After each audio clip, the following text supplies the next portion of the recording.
Once the authority to proceed is issued for undocking, the NDS or NASA docking system hooks will begin to open, and there are 12 hooks that seal the surfaces between the NDS and the ISS International Docking Adapter, or IDA. Once all 12 hooks are open, springs on Starliner's docking ring will push the spacecraft away from the space station. And Flight Director Chloe Marion just asked for quiet in the room as we are approaching 1 minute out from Starliner undocking.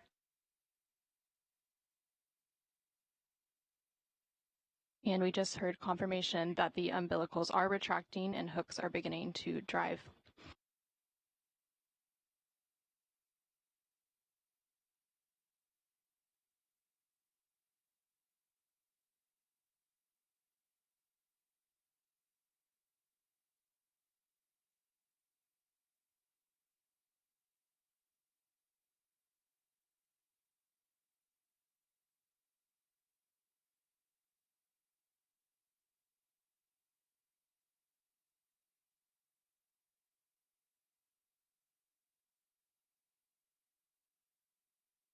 "30 seconds.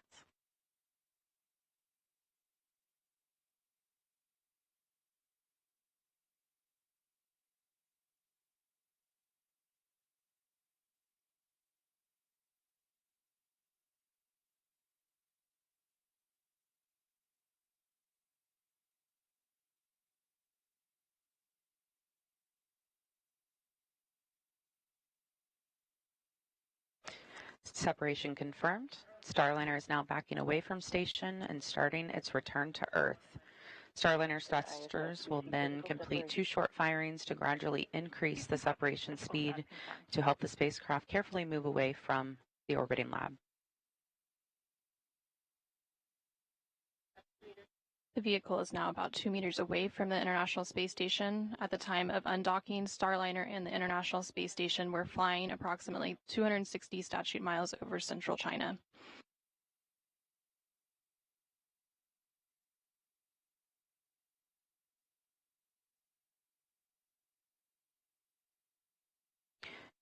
Starliner will be beginning a breakout burn soon, which will take the spacecraft forward and above station. During this burn sequence, Starliner's thrusters will perform a series of 12 short firings. The entire sequence takes about 5 minutes to complete and allows Starliner to quickly break out to outside the approach ellipsoid, or AE. And about 4 minutes into the burn sequence, Starliner will exit the keep out sphere, or the KOS.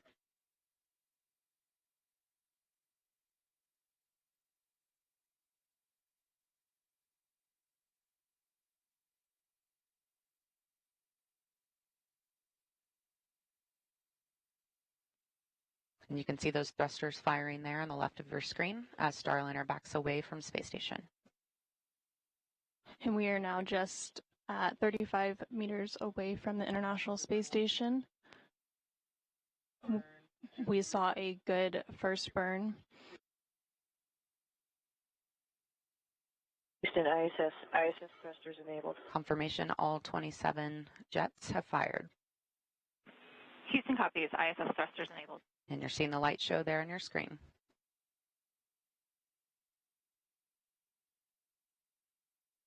And the first 3 of the 12 firings have completed, and there's about a 100-second pause until the 4th burn.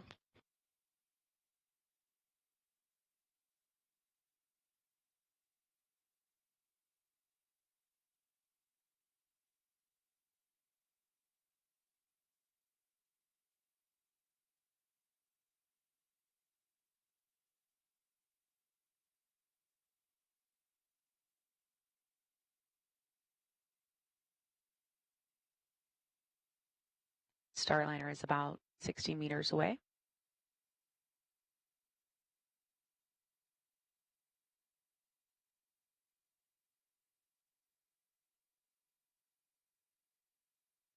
And flight controllers are reporting good attitude and good control. We are standing by for the 4th of the 12 burns in the series of firings as part of the breakout burn. As a reminder, the entire sequence will take about 5 minutes to complete. About 4 minutes into the sequence, Starliner will cross what is known as the keep out sphere. the keep-out sphere is an imaginary 200-meter sphere centered on the space station. We are 15 seconds away from the fourth burn in the series of 12.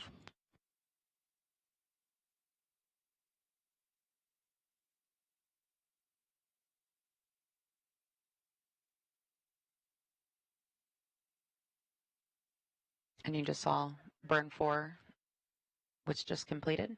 We're hearing good burn.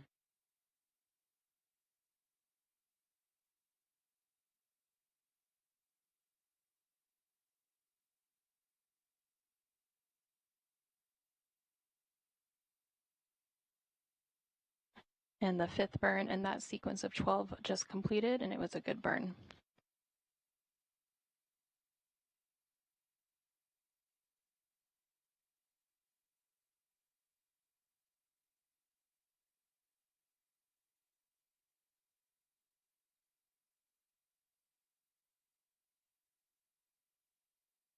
The sixth burn in the series of 12 was just completed, and it was a good burn. We are halfway through the series of 12, 6 more to go.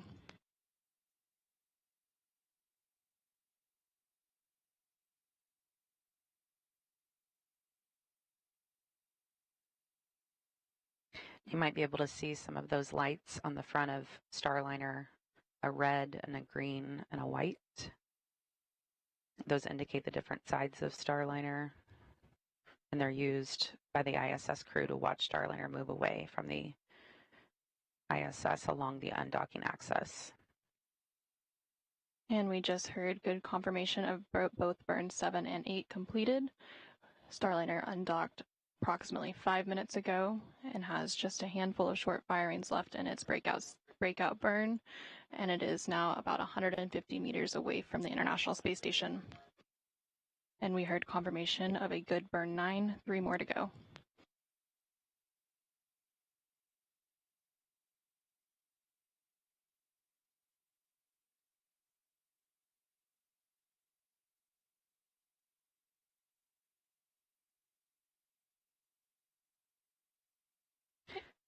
Burn 10, good burn.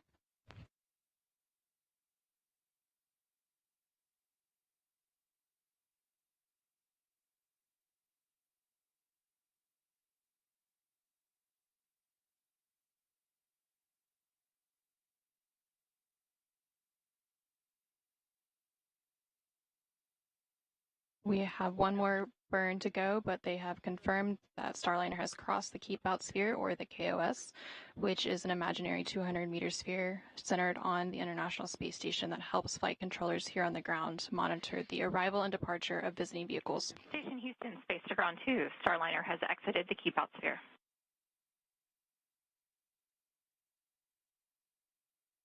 Copy, she's exited the keep-out sphere.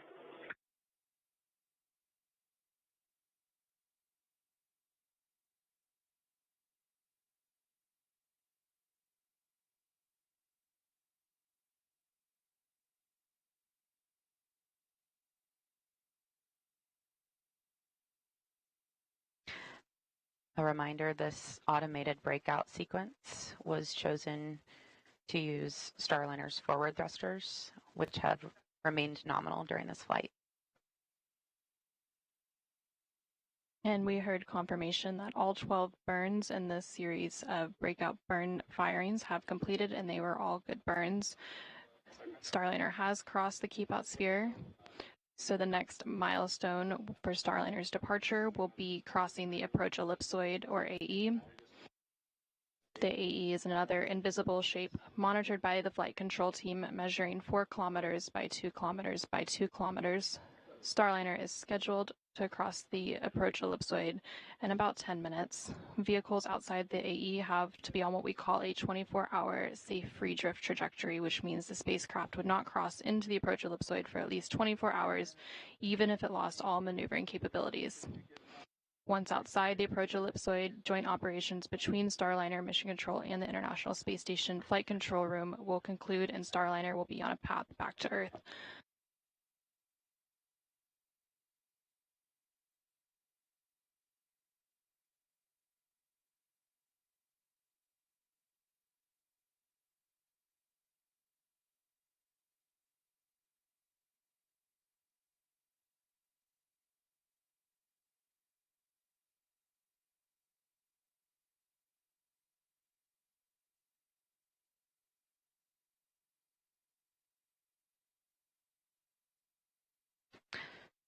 We're now taking a look from the VESTA system, which stands for Vision-Based Electro-Optical Sensor Tracking Assembly. It's a bit of a mouthful, so we like to call it VESTA. And this is a look from Starliner back at the International Space Station. The system is really the eyes of Starliner. It's able to pick up on features on the outside of station like handrails and reflectors. You can see some of that on your screen there in the outlines. And it's the way to assess Starliner's position and attitude. It also gives the ground teams a very accurate look at Starliner's location relative to the station. So earlier we were taking a look from the station back at Starliner. Now we're looking from Starliner back at station.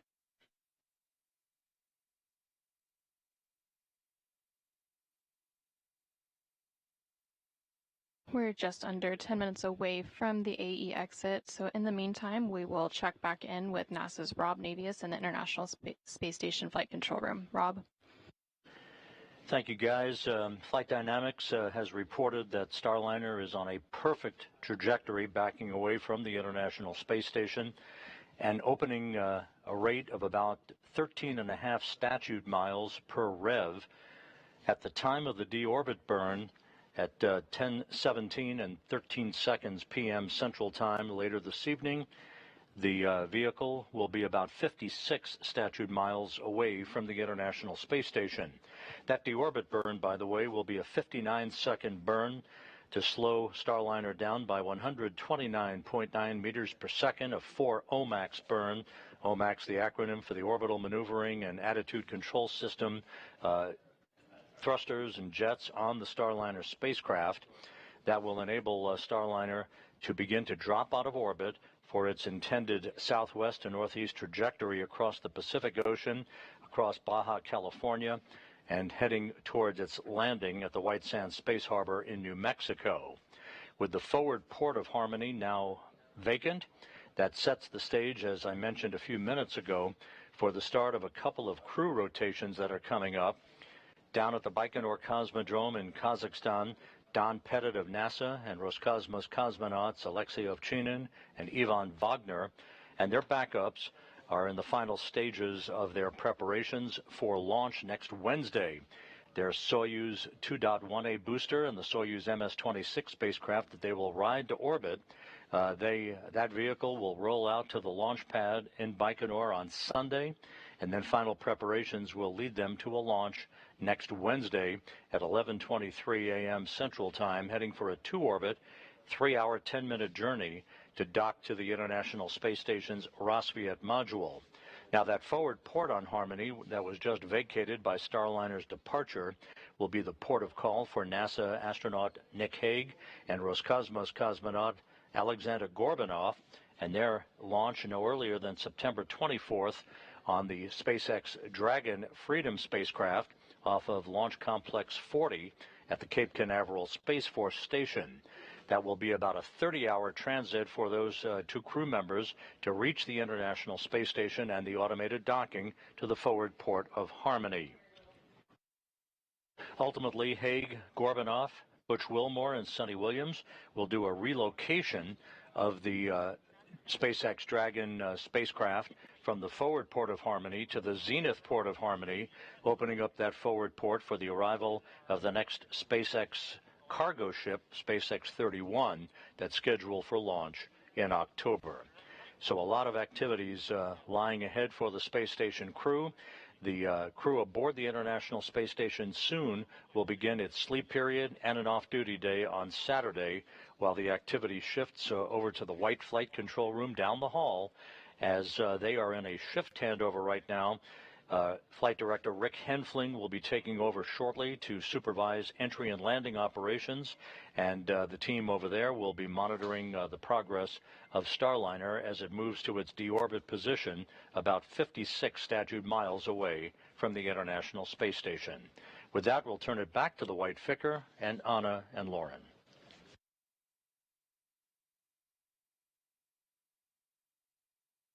Thank you, Rob. Starliner is now about 750 meters away from the International Space Station as it continues to make its way to the approach ellipsoid exit. Again, that approach ellipsoid exit is targeted for 5:25 and 30 seconds p.m. Central Time, 6:25 and 30 seconds p.m. Eastern Time, and everything continues to proceed as planned with Starliner's departure and return back to Earth. And you're looking live at Starliner in free drift. Engineers are telling us that the breakout burns all went well. Thrusters are all looking good. Everything is nominal as we continue up and around space station and head back to Earth. Again, Starliner undocked just a short while ago from the International Space Station at 5:04 p.m. Central, 6:04 p.m. Eastern, as the space station and Starliner were flying approximately 260 statute miles over central China. And shortly after that physical separation, Starliner's thrusters completed 2 short firings to gradually increase the separation speed and help the spacecraft carefully move away from the orbiting laboratory as part of the separation burns. And then Starliner began the breakout burn, which was a series of 12 short firings, which allowed the spacecraft to quickly move outside the keep-out sphere, and it is now approaching the approach ellipsoid exit.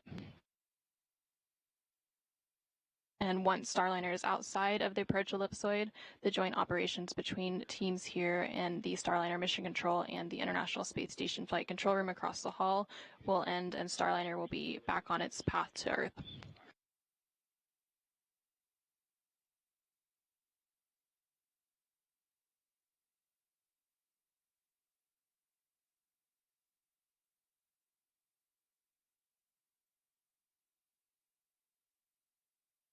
And we are about 6 minutes away from that approach ellipsoid exit, and Starliner is now about 900 meters away from the International Space Station, traveling at a rate of 1.2 meters per second.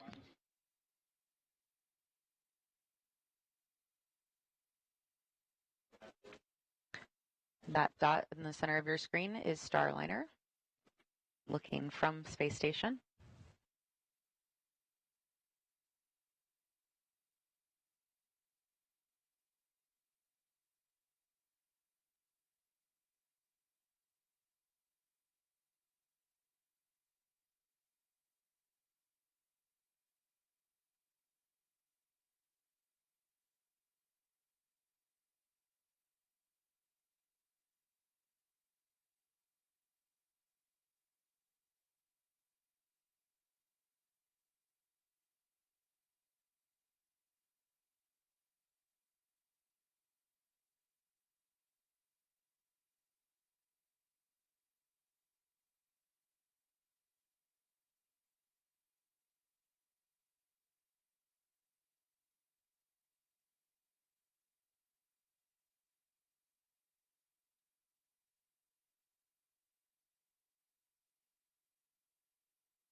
We are now about 5 minutes away from the approach ellipsoid exit. Starliner undocked from the International Space Station about 16 minutes ago at 5:04 p.m. Central, 6:04 p.m. Eastern.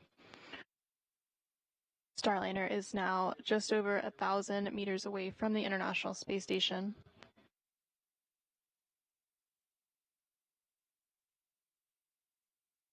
After Starliner crosses the approach ellipsoid, the next milestones for the vehicle will be its entry cover closure, and that is planned for about 6:42 p.m. Central, 7:42 p.m. Eastern, and then there will be some checkouts of the OMAC thrusters at 7:05 p.m. Central, 8:05 p.m. Eastern. And then after that, we get into the entry and landing coverage, and the go-no-go for the deorbit burn will be at approximately 9:57 p.m. Central, 10:57 p.m.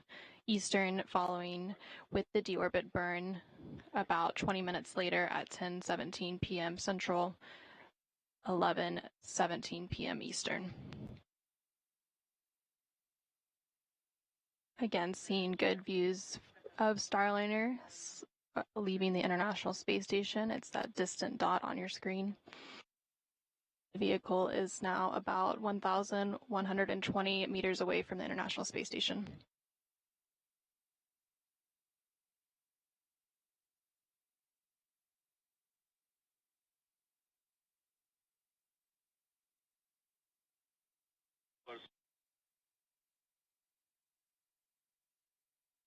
And we just heard confirmation that Starliner is out of the approach ellipsoid.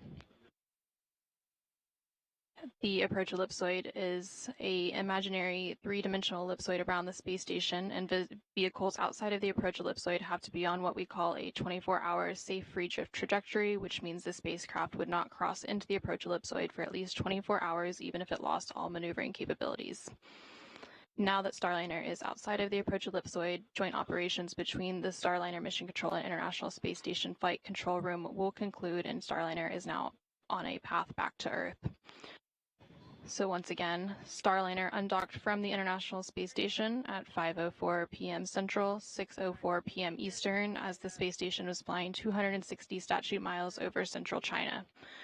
Shortly after physical separation, Starliner's thrusters completed 2 short firings to gradually increase the separation speed to help the spacecraft carefully move away from the orbiting laboratory. Starliner then began the breakout burn, and Starliner's smaller jets performed a series of 12 short burns to allow the spacecraft to quickly move outside the approach ellipsoid. Starliner again crossed the approach ellipsoid moments ago and is now on its journey home. The next milestones for Starliner ahead of its deorbit burn targeted for 10:17 p.m. include closing the entry cover,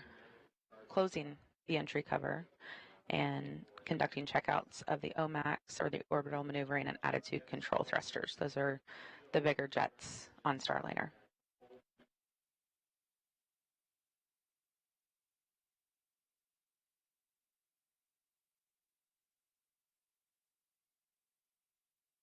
For now, let's check in one final time with NASA's Rob Navius following Starliner's exit from the approach ellipsoid. Thank you, guys.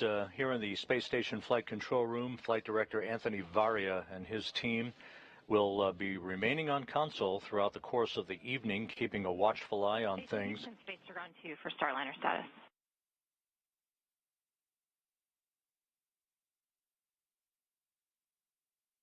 Go ahead. Calypso has exited the approach ellipsoid. Suni, we are ready for RWS teardown when you are.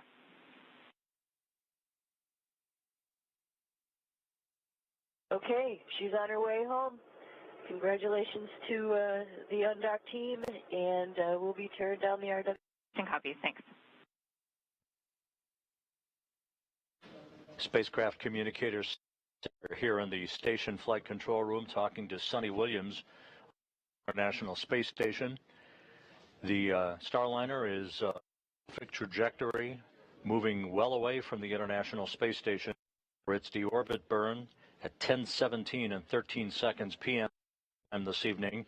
Once again, that'll be a 59-second burn of the 4 orbital maneuvering and attitude control system jets on the Starliner spacecraft to slow Starliner down by 129.9 meters per second, allowing it to drop out of orbit to begin its descent back into the Earth's atmosphere, and a landing just about midnight Eastern Time, 11 p.m. Central Time, give or take a few seconds, at the White Sands Space Harbor in New Mexico. With that, the space station team will begin to turn its attention to the next major activity. That will be the launch out of the Baikonur Cosmodrome in Kazakhstan on Wednesday of NASA's Don Pettit and Roscosmos cosmonauts Alexei Ovchinin and Ivan Wagner on the Soyuz MS-26 spacecraft that will increase the station's population from 9 to 12, and the beginning of a busy several weeks of crew rotations on the International Space Station, leading to the start of Expedition 72. So with that, we're going to call it a day here in the Space Station Flight Control Room, turn it back to you guys in the white Flight Control Room down the hall.